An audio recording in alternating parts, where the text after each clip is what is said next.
Hello, General Thompson fans, and General Thompson back here with another YouTube video.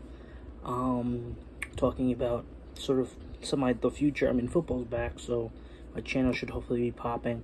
I've made a calendar out that I have pinned to my wall with dates when I'm gonna plan on doing videos. Essentially, not really doing any previews for games because for the preseason. I'll do reviews of people I think I liked, like that I saw that are, key players.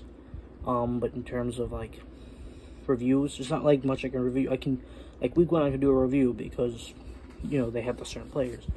Week 2 I can do a review. Week 17 I can do a review. I can't do week 3 of the preseason game because what am I supposed to review? Oh, this player from the Eagles is nice. I don't care who's on the Eagles who's nice. They're gonna go, chill out with, their team. I don't care. It doesn't bother me. So they're doing little, I'm pretty much trying to upload at least once not once a week, but twice a week, maybe 3 times, depending on what I do with predictions and of other teams. But one preview, one new per game. Bye week, I don't know. Bye week's just gonna be the bye week. In terms of like my content being made, I make it with my phone. That's why the content's kind of meh. There's no really editing going into it because I don't know how to edit using my phone or to put it on my computer. I don't have a good camera or anything, so this is what we're gonna get until I get that stuff in time, from working and whatnot. When once I get things, my not life settled, but once I get things to the future. But for right now, I mean, hey, it's a good start. It's what I've been doing. Sort of works. I mean, people are able to watch the videos and like they're uploaded. So this right now is more just my review for the Hall of Fame game, and then the James Washington trade. Whether it's a trade scare because there's rumors that now he doesn't want to get traded, or that they're false. I don't know. Just in case, so that is, we'll get into depth with that. That being said, into the Hall of Fame game. Steelers defeated the Cowboys 16-3. Hall of Fame game. It was kind of boring. Football wasn't really the best, unless you're a punter named Presley Harvin, who pretty much was the MVP. He pretty much get the game ball. He was the MVP. He showed to people why he's going to be the Steelers punter. Especially if he continues to do that after day. Jordan Berry might be packing his bags and going back to Australia. I do want to apologize, but I mean, what do you expect? You don't take a punter with a draft pick if you don't think you can get him, and that's the reason why they did it, because they didn't think they can get him. If they thought they could get him in the free agency, they wouldn't have.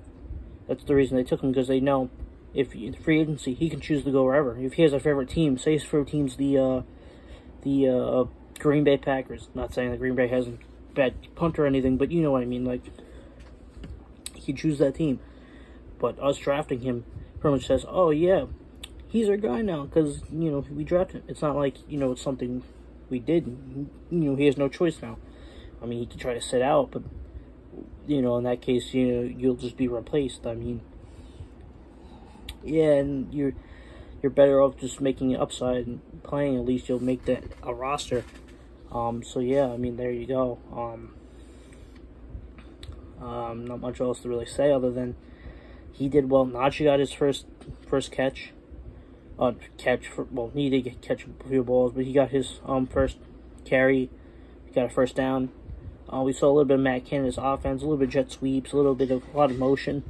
It's good to use the defense, unless you're like what happened to Mason Rudolph and the thing. I don't partially blame that on Mason too much, or the receiver. Well, yes, Mason was kind of botched the handoff. It was more, I guess, getting used to a new system, which they should have got used to last year, but it's whatever. It's getting used to that kind of system, which now, I mean, you have days to prepare. Mason played horrible. I'm going to get into him much later, with his other Oklahoma State teammate that we're also going to talk about much later.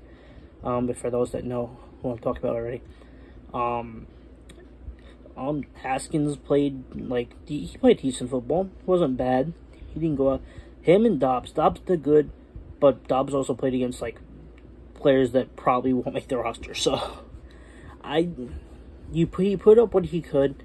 But Dobbs, if they're gonna keep quarterbacks, Dobbs is probably gonna end up being on the practice squad. I'm not saying that to be mean. It's just it's true. Everyone who knows Dobbs is gonna be a practice squad, unless what happens to Mason. My suggestion for Mason is happens. Then obviously keep Dobbs, but till that happens, that's about it.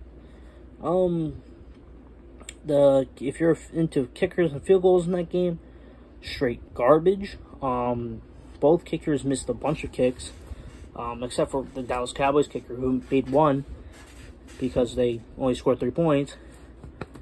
It is what it is. Few good picks. I think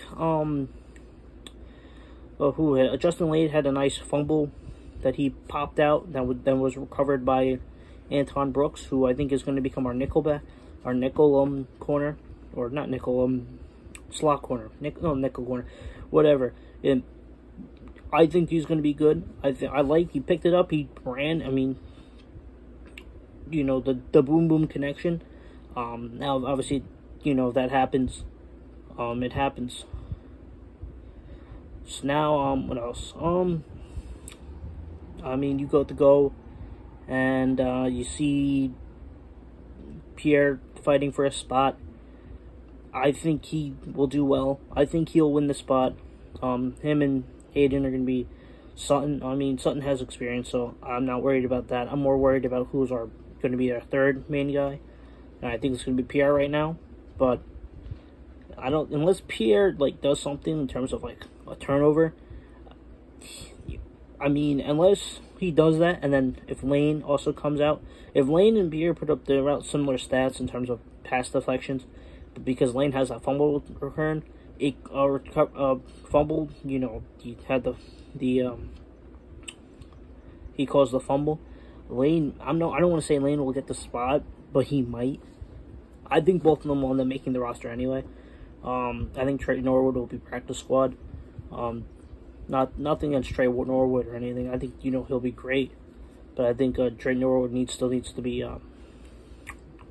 It's a rookie. I mean, but he was a late round rookie, so there's that. Other than that, that was about it. Not really too interesting. I mean, players got to see time. They did what they had to do. Not much. That's about it. On to James Washington and his trade. I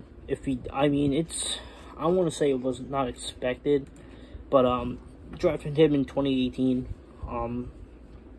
out of Oklahoma State, and it's obviously second round, we all remember that. Martavis Bryant, blah blah blah. He comes in wide receiver 3 behind Juju.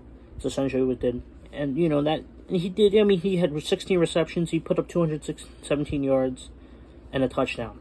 Not the best, but for being that you're the wide receiver 3 and you're the rookie. I mean, that's good stats. I mean, that's better than nothing. And then 2019, he kind of got a little better. That was when we took out Deontay Johnson. He came in. For pretty much until about the end of preseason or more, maybe halfway. Yeah, about the end of preseason, you really saw it was James Washington, wide receiver 2. Then we saw the flip between Deontay Johnson took over, and that's when Deontay sort of proved that, that was also when Big Ben went down. Mason Rudolph, we all know what happened there. Duck Hodges, blah, blah, blah, not important. But he finished that season 44 receptions, 735 yards, and 3 TDs. He improved. He got better. And that's partially my belief that it was also, that kind of connection with Mason Rudolph, which is where I'm going to bring him in.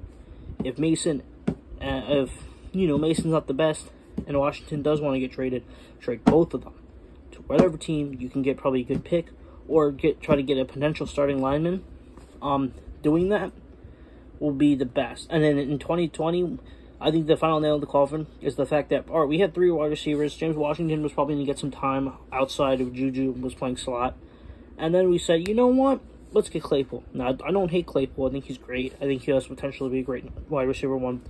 I mean that the way the world. I love him. He's awesome.